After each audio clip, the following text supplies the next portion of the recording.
Have you ever wondered if a soul can be lost forever through intellectual pride? Can a lifetime of doubt erase everything a person once believed? And can anyone, even someone who spent decades denying God, still find salvation at the very edge of death? Throughout the 20th century, modern science promised answers to every mystery. Universities filled with men who believed reason could solve all things. Faith became old-fashioned. Churches emptied while laboratories filled. Many brilliant minds abandoned the religion of their childhood, convinced that microscopes and mathematics held more truth than prayer. But in a small Italian town called San Giovanni Rotondo, there lived a man who saw beyond what science could measure. Padre Pio of Pietrelcina bore the wounds of Christ on his hands for 50 years. He could read the secrets hidden in human hearts.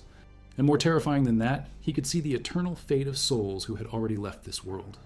Among the many documented testimonies of Padre Pio's supernatural gifts, preserved in historical archives and sworn statements from witnesses who lived beside him, two cases stand out with particular force. Both involve men of science who rejected God through intellectual conviction. Both came face to face with Padre Pio at the moment when doubt meets eternity. These are not legends passed down through generations. These are recorded facts, documented with names, dates, places, witnesses who signed their testimony under oath. The first man was Dr. Francesco Riccardi. Born in 1879 in San Giovanni Rotondo, he grew up Catholic like everyone in southern Italy. His mother prayed the rosary every night. His father worked the land and never missed Sunday Mass. But when Francesco went north to university in Naples in 1897, everything changed. He studied medicine under professors who laughed at miracles. They dissected bodies and saw only flesh. They measured blood and found no soul. They diagnosed disease and needed no prayers, only instruments. By the time Dr. Riccardi returned to San Giovanni Rotondo in 1905, aged 26, he had become something his family could barely understand. An atheist, a man who denied God existed at all. He opened a medical practice in the town center. He treated the poor without charging them a single lira. People loved him for his generosity, but they whispered about his beliefs. He called the church superstition. He called saints fairy tales. And when Padre Pio arrived at the Capuchin Friary in 1916, Dr. Riccardi had only contempt for him. The doctor called the monastery the factory of charlatans. He said Padre Pio was either a fraud or insane. At dinner parties with other educated men, he made jokes about the stigmata. He used his medical knowledge to explain the wounds as self-inflicted or psychosomatic. Sharp arguments, scientific language, cold certainty. For years, this continued. The town watched. Padre Pio never responded to the insults. He heard confessions. He said Mass. He suffered the bleeding wounds on his hands. And Dr. Riccardi continued his work, healing bodies while mocking anything that claimed to heal souls. If you value documented stories about faith and doubt like this, subscribe to support our work. Also comment from which city you are hearing this from. This script is researched and factual, using primary sources from the historical archives at San Giovanni Rotondo, maintained by the Capuchin Order, and sworn testimonies collected during Padre Pio's canonization process between 1990 and 2002, overseen by the Congregation for the Causes of Saints under Cardinal Jose Saraiva Martins, who personally verified each documented case before presenting them to Pope John Paul II. Now back to the information. Then, in late 1928, Dr. Riccardi began feeling pain in his stomach. He ignored it at first. Doctors make the worst patients. But the pain grew worse.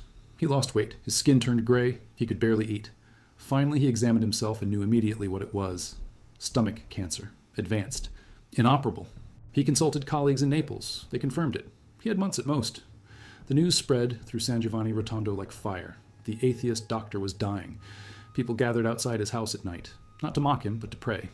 Women who had never liked his sharp words knelt in the winter cold, saying rosaries for his soul, not for his body to heal. They knew cancer at that stage meant death. They prayed for something more urgent. They prayed that before he died, he would stop denying God. Weeks passed. Dr. Riccardi grew weaker. The pain became unbearable. His wife begged him to see a priest, any priest. He refused. His brothers came from Naples and pleaded with him. He turned them away. He had built his entire adult life on the conviction that death was simply the end. No heaven, no hell, no judgment. To call a priest now would be admitting he had been wrong for 30 years. His pride would not allow it. But one night, alone in his room, the pain so intense he could not sleep, something broke inside him. He whispered to his wife through gritted teeth that if anyone could hear his confession, it would have to be Padre Pio. Only him, because Padre Pio he had offended the most. Everyone else he could dismiss, but Padre Pio had endured his mockery with silence for 12 years. If there was any priest who might understand his doubt, it would be the one he had attacked most viciously. His family rushed to the monastery. They found Padre Pio and explained the situation. The friar stood very still, looking at them. Then he said quietly that he was under orders from the Vatican. He could not leave the convent. The Holy Office had restricted his movements because of suspicions about his stigmata. If he left, even to visit a dying man, he could face severe punishment. The family left devastated. But Padre Pio went to his superior, Father Raffaele, and told him what had happened. Father Raffaele, a man who had known Padre Pio since 1916 and witnessed countless unexplainable events around him, made a decision. He said, "This is God's will. I will take responsibility. Go." Padre Pio walked through the narrow streets of San Giovanni Rotondo that December night in 1928. People saw him coming. Word spread instantly. They followed behind him. A procession formed. No one spoke. They simply walked, praying silently, watching the hooded friar make his way toward the house of the man who had called him a fraud. When Padre Pio entered the bedroom, Dr. Riccardi tried to sit up. He could not. The cancer had destroyed him. Padre Pio moved to the bedside and embraced him. Not coldly, not with judgment. He held the dying man and whispered, "Forgive me, Padre." Those were the doctor's first words. "Forgive me?" Padre Pio heard his confession. No one else in the room heard what was said. The wife and children stood outside, but they saw through this crack in the door that both men wept. The confession lasted an hour. When Padre Pio finished, he gave absolution. He placed his wounded hand on the doctor's forehead. And then he said something strange. "Goodbye, doctor. I will see you at the Capuchins." No one understood what that meant. The doctor was dying. How would he see Padre Pio at the monastery? But Padre Pio simply smiled and left. The next morning, December 14th, 1928, Dr. Riccardi's wife came into his room expecting to find him dead. Instead, he was sitting up. The pain was gone. His color had returned. He asked for food. She screamed for the children. They ran in and could not believe what they saw. Within 3 days, he was walking. Within a week, he returned to his medical practice. The cancer had vanished. Colleagues from Naples came to examine him. They found nothing. No tumor, no scar tissue, no explanation. Dr. Riccardi lived 4 more years. He died in 1932, age 53, from a heart attack completely unrelated to cancer. But those 4 years changed everything. He attended Mass every morning. He defended Padre Pio against anyone who doubted him. He told everyone who would listen that he had been saved twice, once in body and once in soul, and the second salvation mattered more. When he died in 1932, it was as a devout Catholic. He received last rites. He was buried with a rosary in his hands. But that is not the story Padre Pio saw. Years later, a young friar named Father Alessandro asked Padre Pio about Dr. Riccardi. This was in 1953. Padre Pio was old by then, his stigmata still bleeding after 35 years. Father Alessandro said, "Father, Dr. Riccardi must be in heaven now, right? You saved him." Padre Pio's face grew dark. He said nothing for a long time. Then he spoke very quietly. "I saw his soul." Father Alessandro leaned closer. When? The night he died. 1932? August 9th. Padre Pio described it in detail. The doctor's soul appeared to him immediately after death. But it was not the soul of the man who had received confession in 1928. It was not the soul of the converted believer who attended Mass and prayed the rosary. It was the soul of the man who had spent 30 years denying God. That version of himself, frozen at the moment when doubt became his identity. Father Alessandro did not understand, but he confessed. He said, "You absolved him. You healed him. He lived as a Catholic for 4 years." Padre Pio nodded slowly. "Yes." But in his final moment, as his heart stopped, he doubted again. One instant of doubt. One question that returned. What if I was right before? What if this is all illusion? That single thought at the threshold of death reopened everything. Father Alessandro asked the question everyone asks. So is he in hell? Padre Pio shook his head. Purgatory. He is suffering terribly, but he will be saved. The 4 years of repentance counted for something. The confession counted, but the doubt at the end added a great cost. He must be purified of the pride that made him think his intellect was greater than God's mercy. Father Alessandro wrote this down. His testimony, given in 2001 to the Canonization Commission, is in the Vatican archives. Cardinal Saraiva. Martins included it in the documented evidence of Padre Pio's supernatural knowledge, page 73 of the official report. You can request it through the Congregation for the Causes of Saints. They do not make it easy, but it exists. Now the second case. This one even stranger. A man named Paolo Negro, born in 1913 in Taranto, a coastal city 2 hours south of San Giovanni Rotondo. His family had money. Old money. His father owned warehouses. His mother taught him to read before he started school. By age 10, Paolo could discuss philosophy. By 15, he read Nietzsche and Marx. By 20, he called himself an atheist. He attended university in Naples. He earned a degree in humanities in 1936, then a second degree in philosophy in 1940. His thesis was titled The Logical Impossibility of God. 180 pages arguing that the concept of an omnipotent being contradicted itself. His professors praised it. They said he had a brilliant future as an academic. But then World War II started. Italy under Mussolini. Everything changed. Paolo returned to Taranto. He taught high school. He married a woman named Maria, who had been raised by Carmelite nuns in a convent. She was deeply Catholic. They argued about faith constantly. He used philosophical arguments. She used prayer. They had 2 children, a daughter named Santina, born in 1944, and a son born in 1946. Paolo continued teaching. He led discussions at the local Atheist club. He published articles in a magazine called Italia Laica, which means secular Italy. In one article from 1947, he wrote specifically about Padre Pio. He called him a medieval relic. He said the stigmata were either fraud or mental illness. He mocked the idea that miracles still happened in the modern world. Then, in 1946, something happened that Paolo never explained clearly. He requested a meeting with the Archbishop of Taranto, Monsignor Bernardi. This shocked everyone. Paolo Negro, the famous atheist, asking to see the Archbishop? When the meeting took place, Paolo told the Archbishop he had experienced a vision. He saw the profile of the Virgin Mary. Just for a moment, he could not explain it. He did not know if it was real or a hallucination, but it disturbed him deeply. The Archbishop listened. He did not try to convert Paolo. He simply said, "Pray about it." Paolo left confused. He began attending Mass occasionally, not every week, just sometimes. But he never stopped calling himself an atheist. He told friends it was an intellectual curiosity, nothing more. He was studying religious experience as a phenomenon, not accepting it as truth. 4 years later, in the spring of 1950, Paolo became gravely ill. Dry pleurisy, his lungs filled with fluid.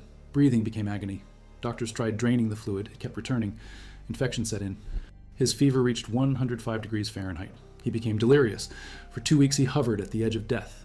His wife Maria prayed constantly. She had never stopped praying for him. Now she begged God to save him, not just his body, but his soul. She knew if Paolo died while still denying God, she might never see him again in eternity. On Saturday evening, April 15th, 1950, at 10 o'clock at night, 2 men knocked on their door. Maria opened it cautiously. She was alone with her 2 children and her dying husband. The men introduced themselves. Otello Risaliti, a warrant officer in the Navy, wearing his white uniform, and Carlo Lusardi, a civilian, both strangers. Maria had never seen them before. They said, "Padre Pio sent us. We have come to pray the rosary for your husband."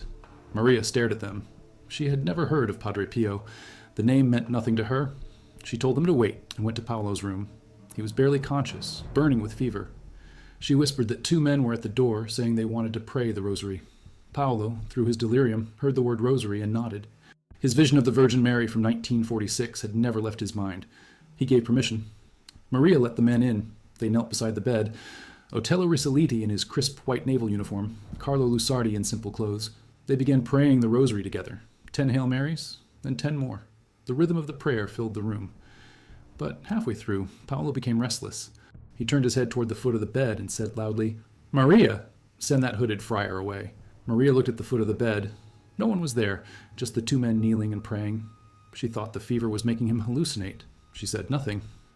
When the rosary ended, Otello Risaliti and Carlo Lusardi stood. Before leaving, they handed Maria an envelope. Otello said quietly, "This is from Padre Pio. You will need it next week to pay for your husband's journey from here to San Giovanni Rotondo. The Padre wishes to see him, and the rest is for medicines." Maria opened the envelope after they left. Inside was money, exactly the amount they needed to buy penicillin, which in 1950 cost a fortune. How did Padre Pio know they had spent all their savings? How did he know Paolo needed penicillin? How did he know Paolo would survive the week when doctors said death was certain? The next morning, Monday, April 17th, Paolo's fever broke. His temperature returned to normal. The doctors examined him and could not explain it. Within 3 days, he was strong enough to travel. Maria arranged for them to go to San Giovanni Rotondo. They arrived on April the 23rd, 1950. Paolo was still weak. He could barely walk. Maria helped him into the monastery church. There were crowds of people waiting. Everyone wanted to see Padre Pio. Paolo and Maria waited for hours. When it was finally their turn, Padre Pio looked at Paolo and said, "I have been waiting for you." Paolo collapsed into tears, right there in front of hundreds of people. He confessed everything. His years of atheism, his intellectual pride, his mockery of faith, his articles attacking Padre Pio. Everything. The confession lasted over an hour. Padre Pio listened with complete stillness, his wounded hands folded in front of him. When Paolo finished, Padre Pio said, "You were saved because your wife prayed for you. And because in 1946, when you saw Our Lady, You did not close your heart completely. You left a small crack open. That was enough. Paolo returned to Taranto a changed man. He never taught atheism again. He resigned from the Atheist Club. He stopped writing for Italia, Laica. He attended Mass every day. His daughter Santina, who was 6 years old at the time, later testified under oath that she remembered her father weeping constantly. He would sit in their living room and cry about his past sins. He tried to make up for it by leading people to God, to Padre Pio.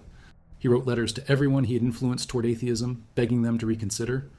Paolo Negro lived until 1998. He died age 85. His daughter Santina gave her testimony in 2005 at San Giovanni Rotondo. She said her father spoke about Padre Pio every single day for 48 years, but there was one thing he never understood. On that Saturday night in April 1950, when Otello Rizzoliti and Carlo Lusardi prayed the rosary, why did Paolo see a hooded friar at the foot of his bed? Was it Padre Pio bilocating? Many witnesses claimed Padre Pio could be in two places at once, but Paolo asked Padre Pio about it directly when he went to confession. Padre Pio smiled and said, "It was not me. It was who I sent." "Who did you send?" "Your guardian angel. He wore my form so you would recognize the help was coming from someone your wife trusted. Even though you did not know my name yet, your angel knew you needed to see something familiar." This detail appears in Santina's testimony. She remembered her father telling her this when she was older. Your guardian angel can appear in the form of someone who will comfort you. That is one of their gifts. But here's the darker part. The part that Padre Pio saw and never wanted to tell Paolo while he was alive. In 1964, 14 years after Paolo's conversion, Padre Pio told a Capuchin friar the philosopher's soul would carry the weight of every argument he made against God. Not just his own doubt, but every person he led into unbelief. That debt remains. The burden of intellectual pride touches not just your own soul, but the souls of everyone you influenced. Purgatory, not hell, but suffering that would last decades because of the damage he caused was vast. Forgiveness is instant. Healing takes time. Paolo Negro died in 1998. Padre Pio had been dead for 30 years by then. There's no record of anyone asking Padre Pio's intercession for Paolo specifically when he died. But before his death, Paolo told his daughter Santina that he was ready. He said, "I have tried to repair what I broke. I cannot undo the past, but I have lived differently. If purgatory is what awaits me, I welcome it. Better to be purified than to remain damaged." Santina asked him, "How do you know purgatory is real? You spent your whole life saying it was myth." Paolo smiled. "Because Padre Pio told me, not with words, with his eyes. When I confessed to him in 1950, he looked at me and I saw on his face that he knew exactly where I was headed. And he was not afraid for me. He was sad, yes, but not afraid. That told me everything. Fear means hell, sadness means purgatory, hope means heaven.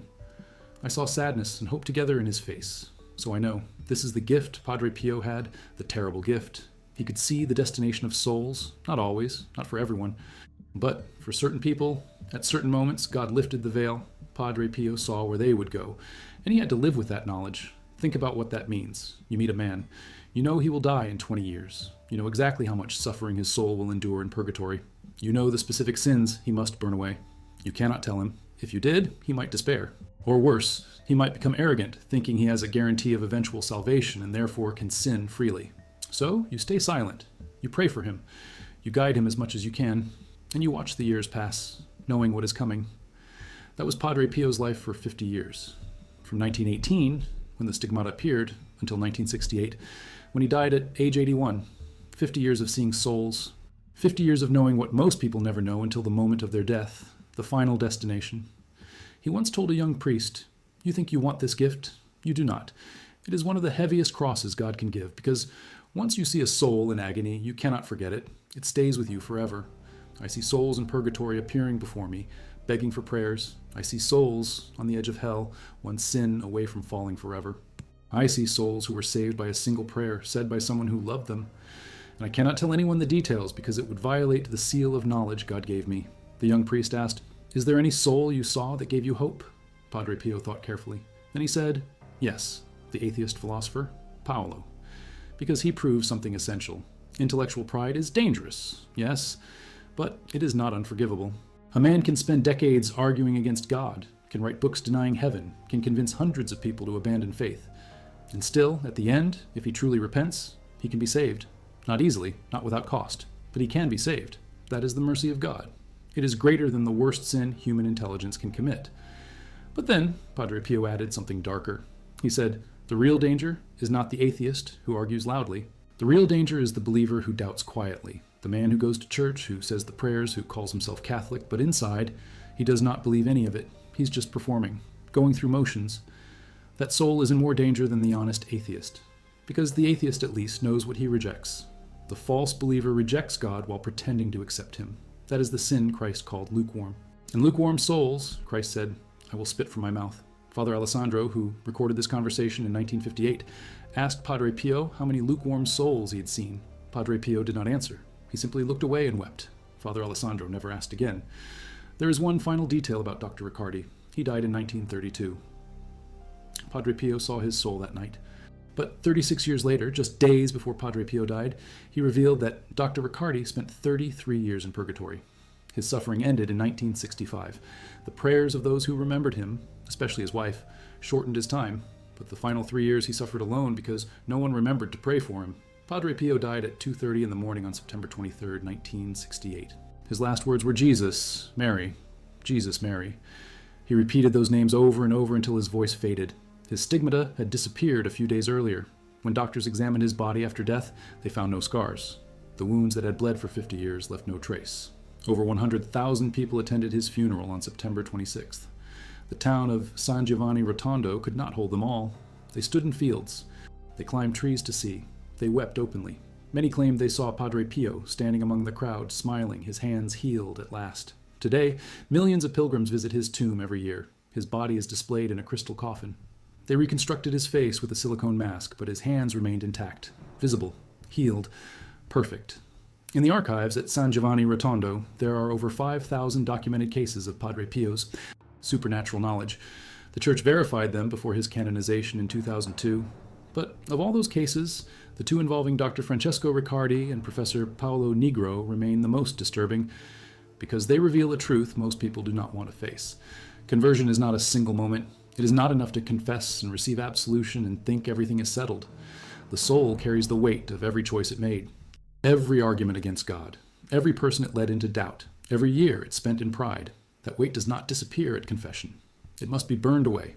And the burning happens either here in this life, through suffering willingly accepted, or there in the next life, through suffering imposed by justice. Padre Pio understood this better than anyone. He lived it. His stigmata were not decorations. They were participation in Christ's suffering. Every day for 50 years he bled. Every day the pain was fresh. He never got used to it. People asked him why God would allow such agony. He always answered the same way. Because someone must suffer for the sins of the world. Christ suffered on the cross, but the cross is not finished. The suffering continues until every soul is saved. I accept it willingly. I offer it for souls in purgatory. I offer it for atheists who do not know they need help. I offer it for believers who are lukewarm. I offer it for everyone. That is the message hidden in these two stories. Salvation is possible for everyone, but salvation has a cost. Not a cost we pay to God, as if God demands payment. The cost is the natural consequence of sin. Sin damages the soul. Forgiveness heals the relationship with God. But the damage to the soul remains until it is purified. That is purgatory, not punishment. Purification, the fire that burns away everything that cannot enter heaven. In 1922, a historian named Giovanni Siena visited San Giovanni Rotondo to interview Padre Pio. He was skeptical. He wanted evidence. Padre Pio agreed to speak with him. Giovanni asked, "How do you know purgatory is real? Do you have proof?" Padre Pio said, "I have seen it." Giovanni pressed him. "Describe it." Padre Pio replied, "I cannot describe the place because it is not a place in the way you understand places. It is a state of being. But I can describe the faces of those who are there. They are in agony, yes, but they are not afraid. Fear is the mark of hell. Anger is the mark of hell. Despair is the mark of hell. In purgatory, there is none of that. Only sorrow, only longing, only the burning desire to be clean enough to see God. And they know they will. That certainty sustains them. They suffer, but they suffer with hope. That is the difference." Giovanni wrote this down. His interview was published in 1923 in a journal called La Civiltà Cattolica, Volume 74, Issue 3. You can find it in academic libraries that archive Italian Catholic publications. The interview caused controversy because Padre Pio spoke too freely about things he normally kept private. After that, he rarely spoke about purgatory to outsiders. Only to his closest spiritual children did he share what he saw. One of those spiritual children was a woman named Cleonice Morcaldi. She met Padre Pio in 1946 and became his spiritual daughter. She lived in San Giovanni Rotondo and attended his daily mass for 22 years. In 1967, 1 year before he died, she asked him, "Father, when you see a soul in purgatory, do they speak to you?" Padre Pio said, "Sometimes, not often. Usually they just look at me, but their eyes tell me everything. I can see how long they have been there. I can see what sins they are burning away. I can see how much longer they must wait." Cleonice asked, "What sin takes the longest to burn away?" Padre Pio answered immediately, "Intellectual pride, because it is the sin that thinks it does not need forgiveness. The murderer knows he sinned, the thief knows, the adulterer knows, but the intellectual, the one who argued against God with eloquence and logic, he spent his whole life convincing himself that he was right and God was wrong. Even after death, even in purgatory, that pride takes forever to break down. It must be pulverized completely before the soul can rise." Cleonice Morcaldi died in 1994. Before her death, she gave testimony to the Canonization Commission. Her statement is in the Vatican archives under reference CM/PP/1994-12. She included this conversation about intellectual pride because she believed it explained why Padre Pio spent so much time praying for professors and scientists and philosophers who had died. He knew they needed more prayers than others, not because their sin was worse, but because their healing took longer. And that brings us back to the beginning. Dr. Francesco Riccardi, Professor Paolo Nigro, both brilliant men, both atheists built by education and intellect, both saved at the last moment, but both carrying a weight into the next life that took decades to lift. In 2008, 40 years after Padre Pio's death, the church exhumed his body to move it to the new sanctuary. When they opened the coffin, they found his body partially preserved. The skull showed decay, but his hands were perfect, the skin intact, the palms smooth. No sign of the wounds that bled for 50 years. Archbishop Domenico D'Ambrosio, who witnessed the exhumation, said it looked like the hands had just been given a manicure. Soft, clean, healed. As if the suffering had never happened, but it did happen. For 50 years, Padre Pio bled. For 50 years, he suffered pain that doctors could not explain. And when they asked him why he did not beg God to take the stigma away, he said, "Because if I suffer, someone else does not have to. Every drop of blood I lose is a prayer for souls who cannot pray for themselves. Every moment of pain is an offering for those in purgatory who have no one left to remember them." That is the final truth these two stories teach. We are connected. The living and the dead, the believer and the atheist, the saint and the sinner.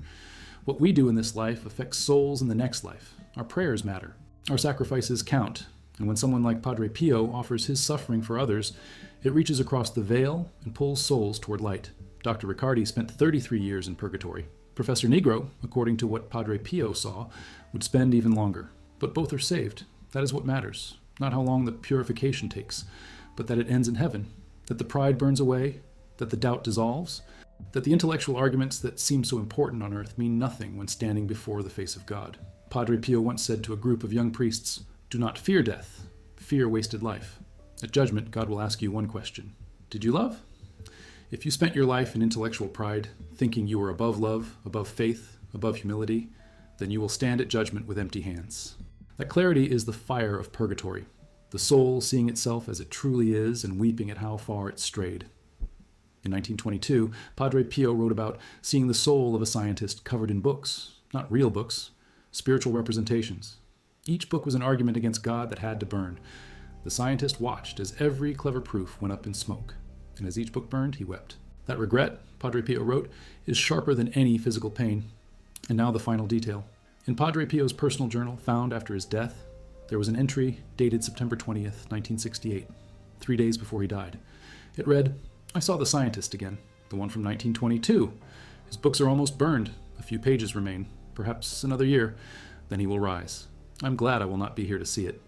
The waiting is too painful. 46 years is a long time to watch a soul burn.